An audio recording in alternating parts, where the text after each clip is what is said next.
Summer 1988, Newburgh, New York. At the end of a dead-end street called Hickory Hill Road, there were no neighbors and no streetlights, only a two-story house and the last light of a summer evening.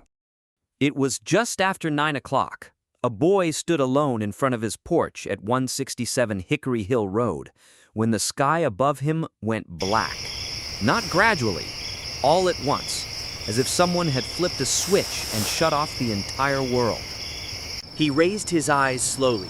Above the house, no more than 20 feet over the roof, a massive black triangle was moving across the property. It was larger than a football field, and so dark that it seemed to swallow the light around. A single white light burned at each of its 3 points.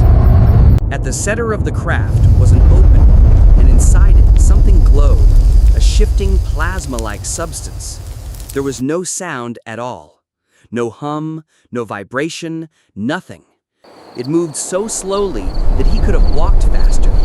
If he had thrown a baseball, he believes he could have hit it. For a moment, he could not move.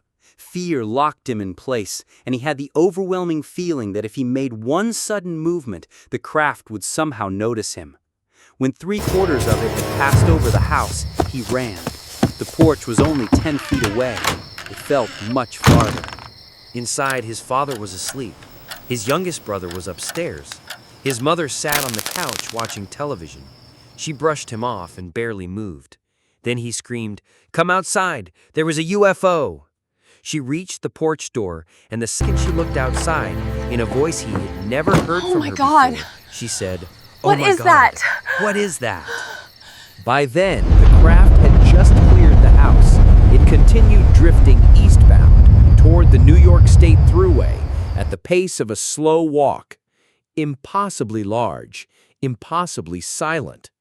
From the bottom of the porch steps, he could see the rear of it, at least 3 stories tall, with piping and rectangular structures protruding from the back, like machinery from something not built for the world he knew.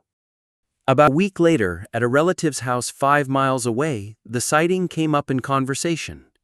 An aunt said she had read something about it in the local newspaper. After that, the family stopped talking about it. For a very long time, the night of that sighting became something they carried quietly, and none of them ever forgot it.